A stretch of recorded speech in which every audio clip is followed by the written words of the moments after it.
Hello, welcome to another episode of The High Ground, powered by Premier Companies. Jeff, how are you today? I'm wonderful, Sal. How about you? Outstanding. Well, we got our favorite recurring guest, one of our favorite recurring guests.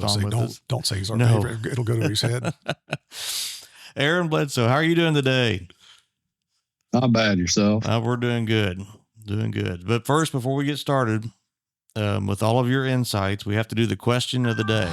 And this one is, I got to admit, I tailored this one just for Aaron. I knew we'd have a really interesting answer. And Aaron, what is your bucket list hunting trip that you want to do? So top of the bucket list is New Zealand, going down there to hunt. They have a lot of different animals that just sit way up there on my list. So you've got the red stag, fallow. If you got some waterfowl down there too, like the paradise ducks, and then the black swan down there as well. So you're going to go shoot a swan. Yeah. Yep. And I do not feel bad about that. They're not the endangered swans and the protected swans. Go fish for dolphins and no, I'm not doing anything like that. Baby seals. You're going to club some baby seals while you're down there? No. Okay, we just got taken off of YouTube. Yeah. I'm sorry. Yeah, my daughter's not going to watch this one. No. I can tell you that. We should start over. Okay, we'll edit that portion out. New Zealand, that's a long way down there. Isn't that by Australia? No. It is, yeah. Is it? Yeah. It's off the southeast side of Australia, I think. We need to get a globe in the podcast room. Yeah. Like, I would tell you what direction is southeast of gonna... Australia? They're down on the bottom of the world. Yeah, how much farther can you go? Are you sure southeast? Yeah. Yeah. No, I know that the flight crosses the international date line. So wow, that'd be interesting. So you fly down, you lose a day, you fly back, and you come home on the same day somehow. So figure that out. So technically, you get an extra day of hunting. Yeah, I wish. That's what That's what I'm telling my wife. It's like, well, babe, when we go back, we gain it, so I might as well stay. I was going to say, how are you going to sell this to her? What's in New Zealand that would make a vacation? It's a gorgeous country. There's a lot of.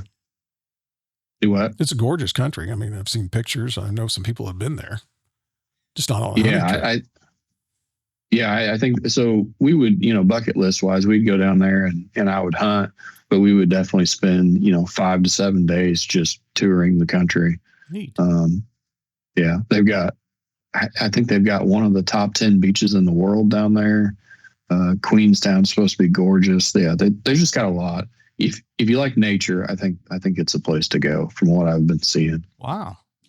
Okay, that's interesting. It is. Jeff, you got a animal on your wall in your office. I've seen it's got. I do horns on it. But my bucket list is probably not something my wife would be interested in attending. But I want to go on a helicopter hog hunt. That would be exciting. Where you hang out the window and. Yeah, absolutely. You're basically the door gunner. Do they play Apocalypse Now? Yeah. I had not thought about that, but now I want to set up a hunt, and I want that Apocalypse Now music blasting. And Jeff will get there. I just love the smell of napalm and burnt pigs in the morning. Well, that would be exciting. Hey, we could do a podcast from the helicopter while we're shooting hogs. I am sure our South Markle, we got a helicopter company that we work with. I'm sure they'd take us down there and fly us around. Perfect. There we go. Let's set it up. Shoot prairie dogs and we'll go, Aaron. No, I'm down. I'm figured. Hey, and we're doing conservation, a big hand there. I mean, farmers down there hate hogs. Yeah. We're just doing everything. They're a now. nuisance. We're here to serve the farmer, and that's one way we can help get into. Yeah, that's one way we can help serve the farmer right there. Oh, this one's bad. Yeah. Well, mine is nothing like this. I remember years ago, a guy told me that he went fishing on the Amazon, and he said that it was the best experience just from fishing standpoint. And they took like a big houseboat up the Amazon River and would go off in smaller boats and fish. And he said it was just amazing. So this turned into a fishing trip and not a hunting you trip. got to hunt for the fish. Okay. And then you fish. But we'll let you have that. Okay. I mean, other bucket list hunting stuff. I mean, yeah, I think I've done quite a bit, but it would be fun to go back up into Canada again. I mean, we went to Alaska and bear hunted up there, and that was a lot of fun. It was unguided and pretty neat. That would be cool. Yep. That would be really neat going up there and seeing the Yukon and just the wild part of that. Yeah, it was so beautiful. It'd be neat just to experience the sheer size of Alaska up there. Yeah. I don't think anybody can comprehend it until you go there, probably. Yeah. It is one of those states everybody needs to go see it. It's because it is incredible. I always thought I'd like to fly up there and then drive back, rent something and drive it back, drive up through the Yukon or take the train. Just take your personal vehicle up there. Yeah. Dirt roads all the way. We probably ought to get them back on track. You think? Okay. Yeah. Aaron, tell us about the grain markets. We've had some activity here recently. So what is going on in the world? Yeah. Markets have treated us pretty well here in the last 60 days. You know, for the nearby corn, if we look at kind of when everybody's done with harvest, let's say 1st of December, that first trading day was December 2nd. You know, corn was somewhere around that 428 mark. Now we're at 490, 491 wow. On the live data right now. So, you know, you're looking at a 63-cent rally, and that's phenomenal, especially going into what we had thought last year was we were going to have a huge yield of 183, really good, blow the yield record away by a long shot. So to get us a 63-cent rally, it's been really nice to see. Beans, we've gone from 991 to about 1046 mark. So about a 55-cent rally as well on the nearby. So that's been really good to see. We've seen farmers being incentivized by the rally, and they've started to let stuff go. So we're seeing basis soften in our neck of the woods due to the selling pressure coming off the farm. But the rally continues to hold. Today's been a little bit tougher. Beans are down 15, but I think we're just going to yo-yo a little bit on that front. But we've shown pretty good signs of being able to lose 15, but then we'll gain it back the next day and add a little bit to the top. But we're getting to some levels that we're going to start seeing some pushback on the nearby prices. Just psychologically, that $5 corn mark on the futures and that $11 bean mark, those are just tough spots to break through. Now, if we break through them, that'll be great, but it's been tough. We've not shown the ability to break through it yet. So, well, we're right here at the end of January, just to kind of give everybody a time reference, and end of January 2025. So you say we're kind of pushing up against some of those psychological barriers of $5 corn. As you look into your crystal ball and you're looking into February, I mean, are we going to break through, or if Aaron Bledsoe had to make a prediction?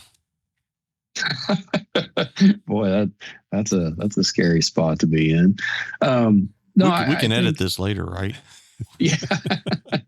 No, I think if I look at what has gotten us here, I think kind of helps me get an idea of where this thing could go. 2 months ago, I didn't think corn had much. I was very scared of it.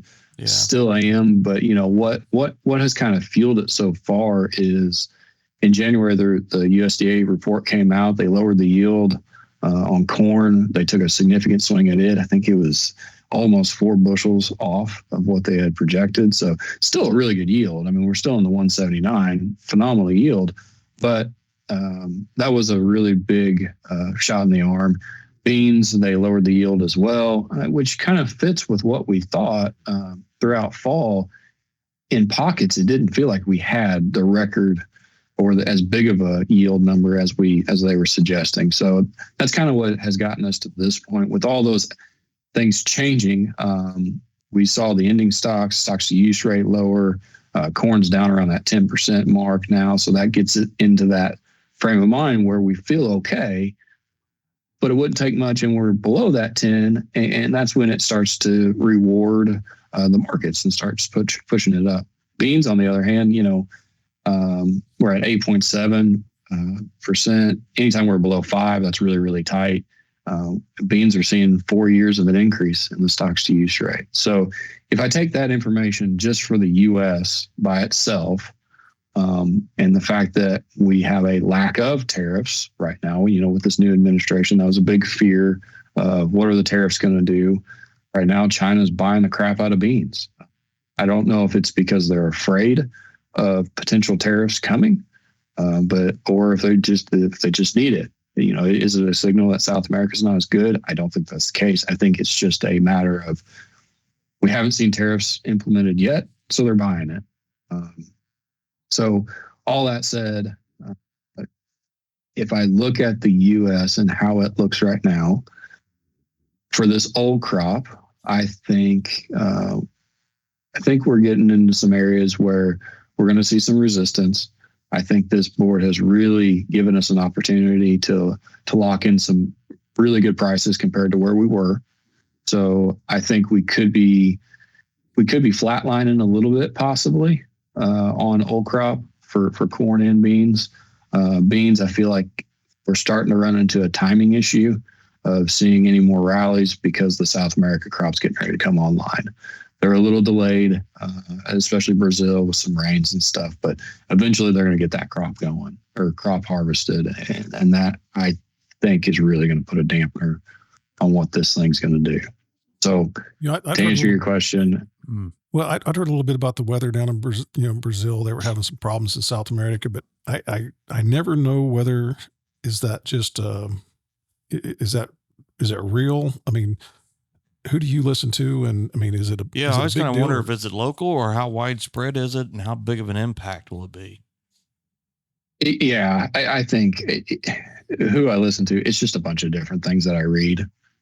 So you spread out your sources, and somewhere in the middle, if someone's saying it's super, super dry and someone's saying it's super, super wet across the entire country, somewhere in the middle is probably the truth, but a lot of the focus is on that Mato Grosso area and some of that central stuff where the big production comes out of. I think that's where they're saying some of it is a little damp, but again, we're talking about a commodity market that trades weather. And any snippet, if they don't have anything else to trade right now, because volatility is what creates margins and things like that. So if they don't have much on the docket, if we've already processed a lot of the news, any kind of weather is you'll see an exaggerated movement. I'm not sure the weather is really anything to get all gun-hoed about right now. But I do think it plays a little bit more of a role for like that second crop corn down there. And that's their second crop, or their safrinha corn, is the one that hits the export market. So as far as, old crop corn, where this thing could go, I think basis is saying one thing. Basis is saying the U.S. farmer is selling the corn on these rallies because it's softening. But the futures are saying that we do have a tighter supply than we thought we did. So if the second crop corn in Brazil gets delayed in planting, historically speaking, we've seen delayed planting equal lower yields down there. So if that's the case, then maybe there's some room for new crop corn to rally on the short term. My big fear for new crop corn is the acreage shift that a lot of people are predicting out there. And even some of the local things that I'm talking to, it feels like it may just be a natural transition because of crop rotation. But there's the potential for some pretty big corn acreage out there right now. Well, that was going to be my next question is what do you see in new crop, and what are the local farmers telling you? So you kind of jumped in there and started to answer that. And I've heard estimates. I think, corn acres could be up 3.5 million acres over last year. What are you hearing? Basically the same thing. It's too early to tell. But I'm seeing the same numbers, 3.5 million, so if you take the average 3 million. So instead of what we had last year at 90.6, we're going to be talking like 93 million acres or 94 potentially. And with a rally like this, it does start to make people think, well, hey, if South America, their second crop corn doesn't get planted and it's going to suck. If the stocks to use rate's coming down, man, corn's got upside galore. You know, we're going to go back to $6 corn. I'm not sure we get back to that level, but corn does seem to have a little bit more of a story right now as far as to rally. But that acreage shift really makes me nervous, you know, and production is not just acreage, you know, production is yield too. So we have to have the weather and the nutrients to produce that crop. But I think, excuse me, I think new crop corn prices, as we get past that March prospective planning report at the end of that month, I think we're going to know more.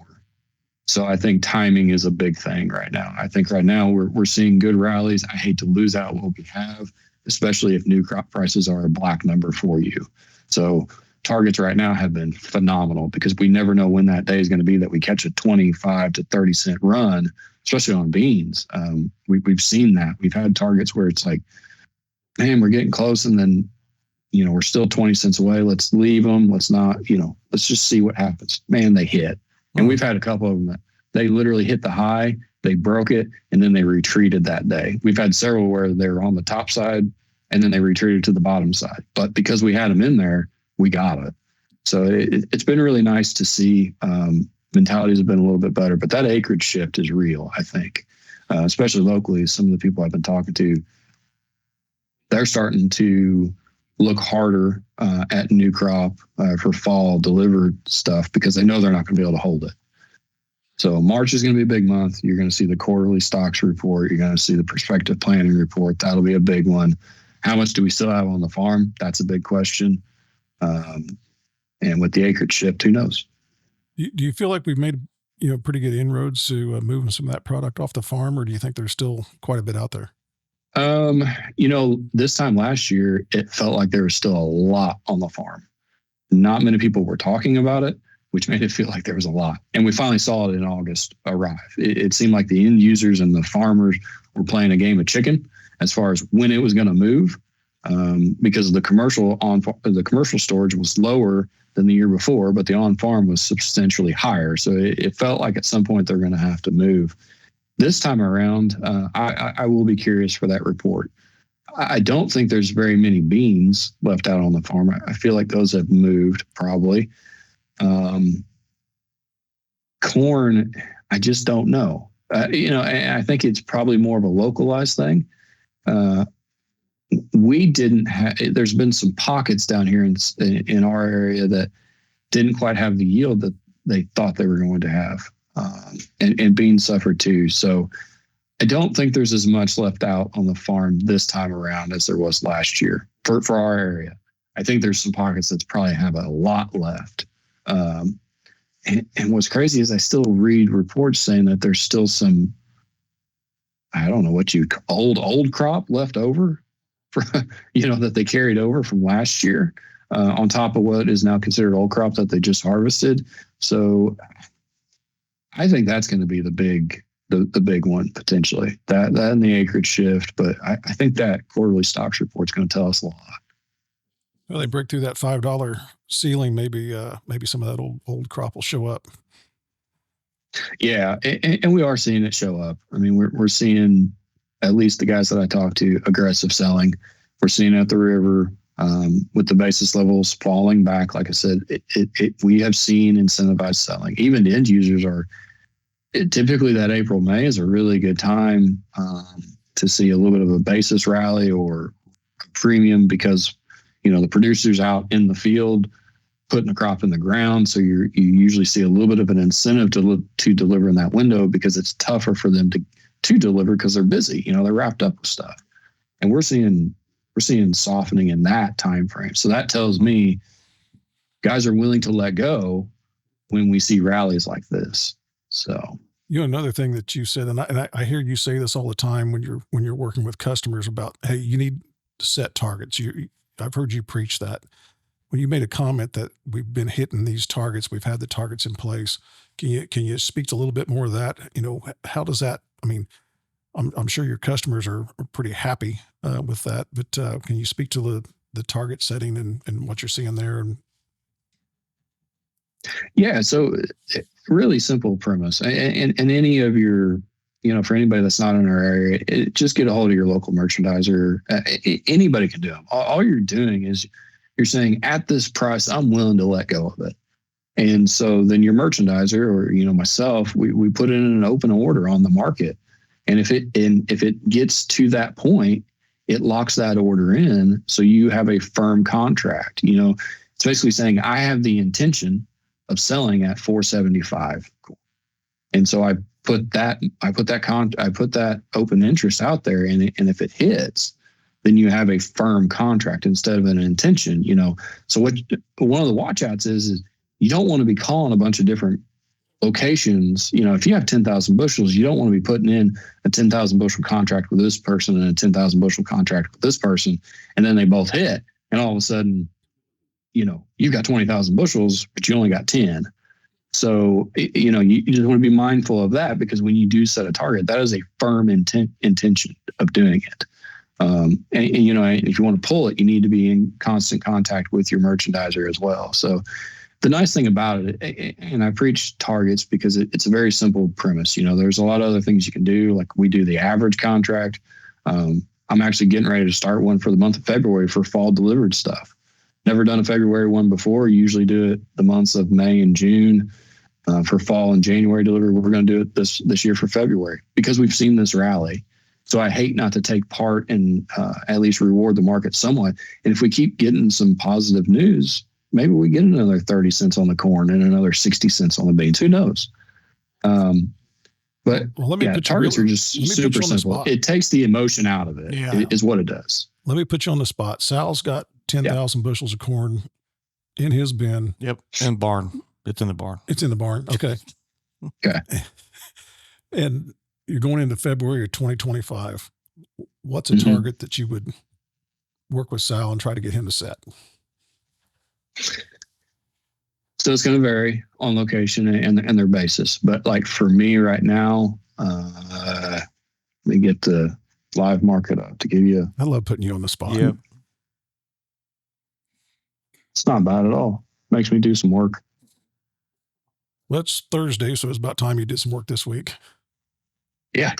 While he's doing that, Aaron's recovering. We've had a round of sickness going through the whole communities, every one of them. And tis the season. Oh my gosh. It started before Christmas, didn't it? It just kind of moves around community to community. All right. So if you say, how many bushels again? 10,000. 10,000. Okay. First question is do you want to let go of all 10,000, or do you want to do it in stages? Do you want to take a piece out of this? Let's do all 10. Because if you want all 10, okay. So all 10, I'm assuming you're probably a little bit more aggressive, and because you're just going to let go of all of it. Okay. I'm going to buy a new skid steer. Yep. Okay. So then that answers the next question. More of timing. When do you need to have this done? Within 60 days. So in the next 60 days. Okay. So that tells me I probably don't want to be super, super aggressive with the target. So with the March futures sitting at 491 right now, local basis of 30 under, you're at 461. Okay. This market has shown that it'll run up 10, 15 cents every once in a while. You got 60 days. So then it's a matter of, okay, do you want to put more of like a timestamp on this thing? So if we're at 461, let's say we shoot for a 480, but let's put a timestamp on it too. So in 3 weeks, if we haven't gotten there, let's reassess where we're at. Or if we start in a week, since we have cash bids posted and you can get text messages every day about where the bids are, you can also see that. And if we start trending down, then we need to have that conversation again to reassess. Okay, some things have changed in the marketplace. We don't feel as good about it. Let's just take what we have. Let's get out. Let's secure what we have and move on. And then let's start talking about new crop. Okay. So we're four.